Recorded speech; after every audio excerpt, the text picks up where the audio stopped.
Ako si Lilibet, Yvette in short. At ito ang aking kwento. Mayroon akong 3 anak at asawang napaka-responsable. Simple lang ang buhay namin. Masaya, tahimik.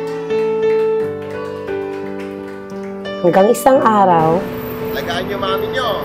Mabait kayo ha. Mabait na. nakatanggap ng sulat ang mister ko mula sa biyanan ko. Inalok siya nito ng mga ibang bansa sa USA upang matustusan ang pangangailangan ng aking pamilya. Tumagal siya doon.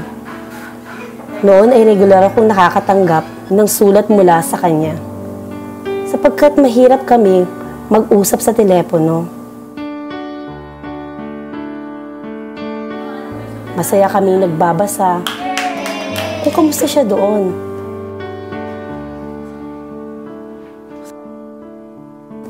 At sadyang namimiss na rin siya ng mga bata. At ako'y nangungulila rin sa kanya. Dumaan ang ilang panahon, buwan at taon. Dumadalang ang dating ng sulat mula kay Jo. Ano ka ba? Ma, huwag ka na umasa. Ano naman si Daddy?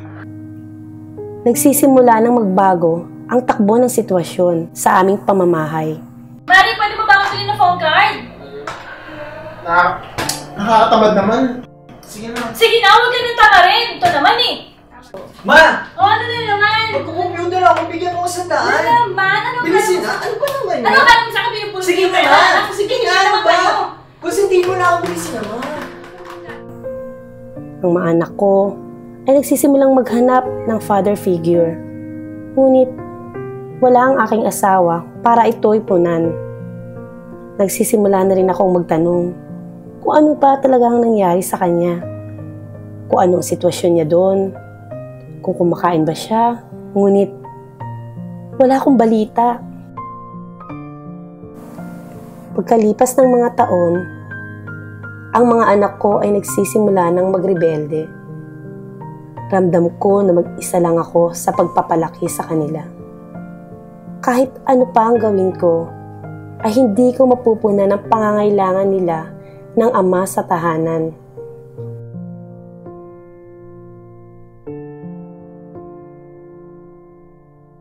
Naging katuwang ko ang alak at sigarilyo, sapagkat ito ang nagbibigay sa akin ng panandaliang L1 sa hirap ng sitwasyon sa aming buhay.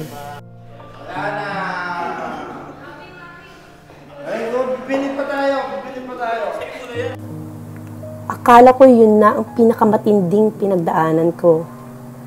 Hanggang isang araw, ako'y may natanggap na tawag mula sa hindi ko inaasahang tao.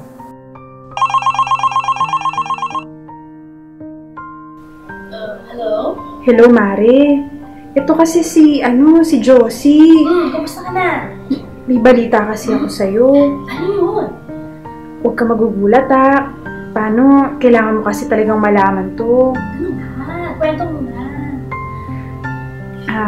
Kasi yung asawa mo, dun sa States, meron na siyang ibang babae.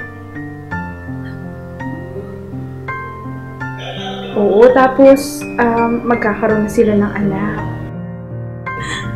Ganon? Paano mo nalaman ito?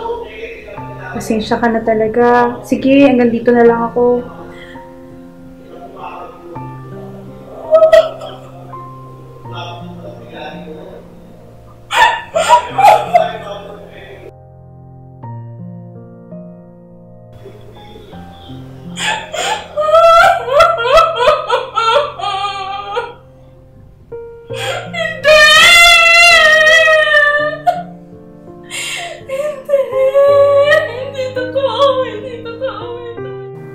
Sa sobrang sakit ng aking nararamdaman, ang tanging nakikita ko na lang ay ang sumpa sa aking buhay.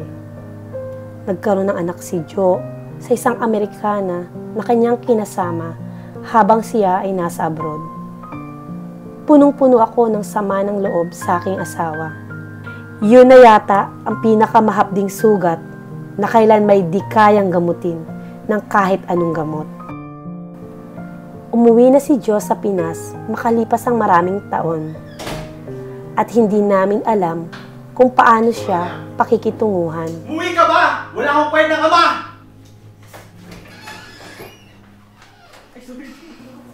Nababalot ng sama ng loob ang aking mga anak sa kanilang ama.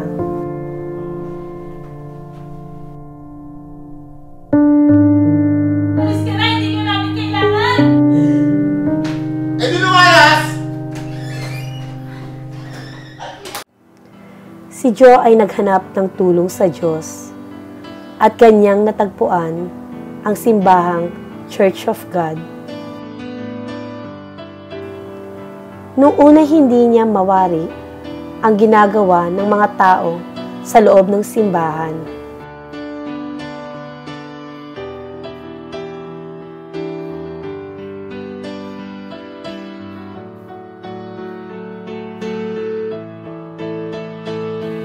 Lumapit si Diyos sa Panginoon. Nakilala niya ang tunay na Diyos at dito nagsimulang magbago ang lahat. Kami rin ay inaya niyang magsimba. Noong unay, naging mahirap sa amin ang pagtanggap sa reliyong ito.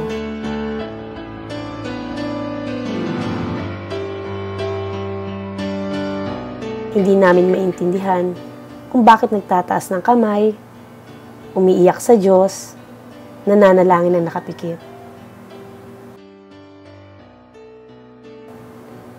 Ngunit, di nagtagal, hindi pala relihiyon ang nais nilang tanggapin namin sa lugar na ito. Nais nilang tanggapin namin ang Panginoon. Hindi isang relihiyon, kung hindi relasyon sa Diyos na nagbabago ng buhay ng taong akala ko'y wala ng pag-asa. Binago ng Panginoon ang aking asawa, binago ng Diyos ang aking mga anak. Binago ng Diyos ang aking buhay.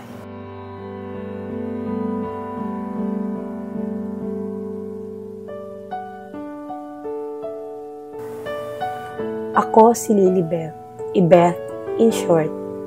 At ito ang aking kwento. Mayroon akong 3 anak at asawang napaka-responsable.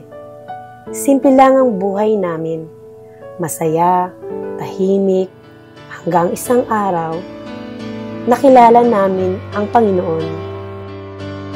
Ang mga anak ko ay lumaki na naglilingkod sa Panginoon. Ang asawa ko ay tapat na nagtatrabaho sa ibang bansa. At ako naman ay naging leader sa church. Sinimulang ayusin ng Diyos ang napakagulong sitwasyon ng aming buhay. Lahat ng buhol, lahat ng gusot, lahat ng sakit, lahat ng pighati, pinalitan niya ng bagong pag-asa, bagong ligaya, bagong pag-ibig, at panibagong simula. Purihin ang Panginoon.